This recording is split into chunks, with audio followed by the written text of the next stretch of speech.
Olá, está começando o programa Conexões Espiritualidade Cotidiano. Que mulheres foram as primeiras discípulas de Jesus?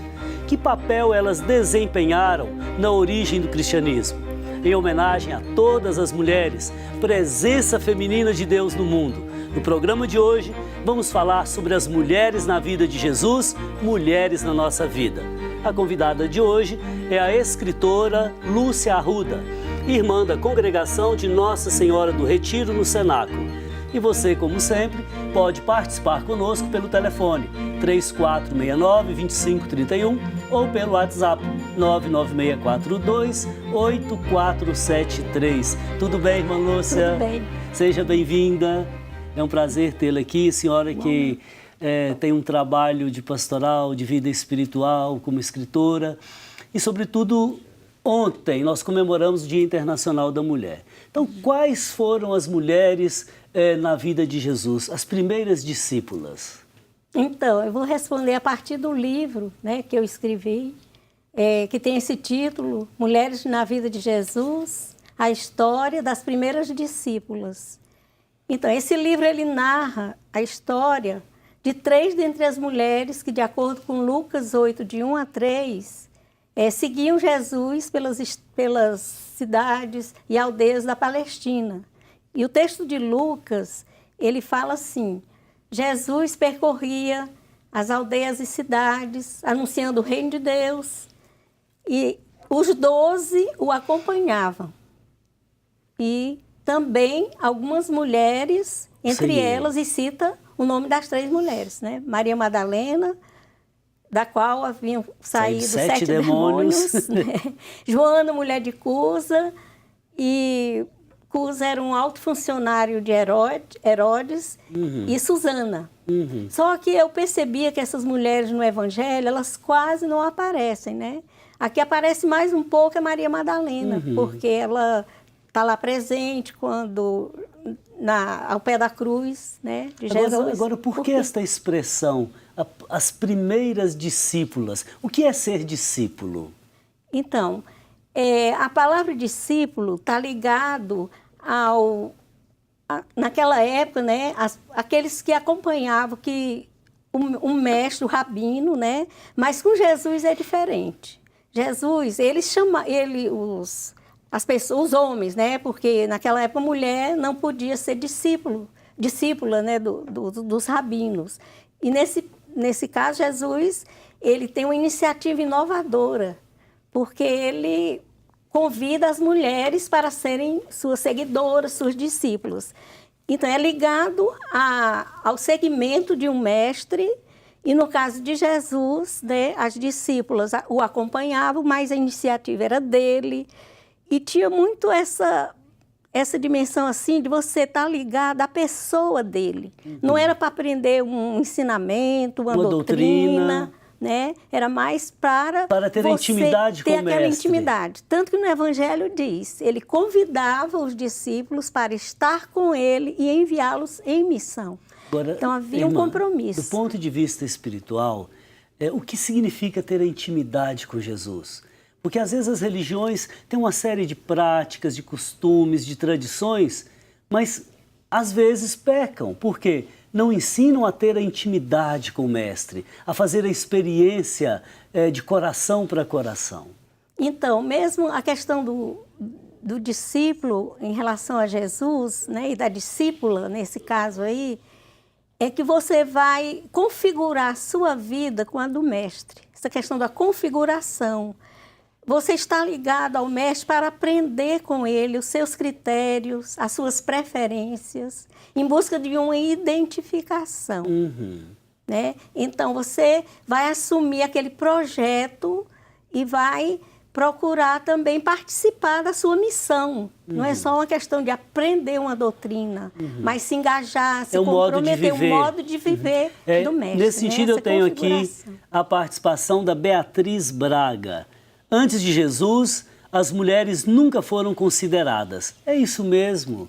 Antes de Jesus, a mulher não tinha lugar ali na sociedade? A gente sabe que a sociedade na época de Jesus é uma sociedade patriarcal, né? Sociedade patriarcal que a mulher ela não tinha muita participação na vida pública, né? Ela quase não tinha participação na vida pública. Não podia sair de casa sozinha, né? Usava um véu que ocultava seu rosto, não podia ser reconhecida. Então, ela era educada para o trabalho doméstico, né?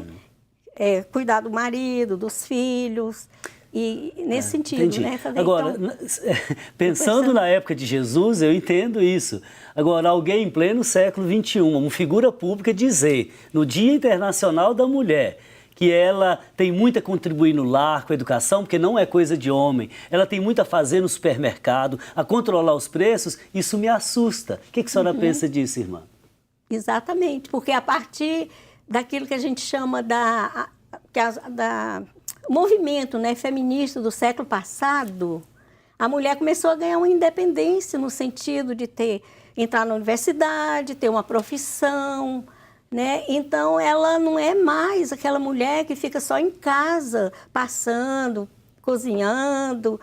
Ela tem uma participação na vida da sociedade. Ou seja, a construção do papel da mulher é uma construção cultural, né? Exatamente. Então, já houve essa mudança, né? E a gente não entende esse tipo de colocação, né? Assim, de uma figura Dizer pública. que a mulher deve ser recatada e do lar é um slogan de uma elite que exerce poder, mais nada. Né? Então, com Jesus foi diferente. Ele chamou as mulheres, ele consolou as mulheres de Jerusalém, mas, ao mesmo tempo, ele não chamou nenhuma mulher para ser apóstola, verdade? Bom, então a gente tem que entender essa palavra apóstola no Novo Testamento. Porque a palavra apóstolo, ela é usada, sobretudo, em Lucas, para os 12 que Jesus escolheu, né? E no segmento, havia 3 níveis de segmento ali. Primeiro, a multidão era um nível mais periférico, que seguia Jesus. Havia um segundo nível, que eram os discípulos, que ele chamava para deixar a casa, o trabalho, a família, que o acompanhavam mais de perto. Nesse segundo nível, as mulheres pertencem a este nível. E o terceiro nível era aqueles 12 que ele escolheu dentre os discípulos para uma proximidade maior. Isso a gente tem que reconhecer. E nos evangelhos, quando Lucas, sobretudo, se refere a apóstolos, ele está se referindo aos 12. Mas existe também, no Novo Testamento, outro significado de apóstolo. Apóstolo significa o quê? Enviado. Então, apóstolo, enviado. Então, as mulheres também foram enviadas. E no Novo Testamento, em Romanos, no capítulo 16, Paulo se refere a uma mulher como apóstola. Apóstola, né? Então, é Júnia, a esposa de Andrônico, que ele fala um casal de eminentes apóstolos. Então, a mulher está incluída. Também apóstola. Então, quando eu escrevo esse livro, que eu coloco aquelas primeiras discípulas que participaram da morte e ressurreição de Jesus, a mulher que testemunhou pela primeira vez a experiência de Jesus ressuscitado, que foi Maria Madalena, ela também é denominada apóstola. E tem outros títulos, Ok, entendido. Então, são 3 níveis aí de segmento a Jesus dentro digamos, do horizonte da sociedade da época. Agora, a senhora acha que foi a tradição posterior que não deu lugar à mulher?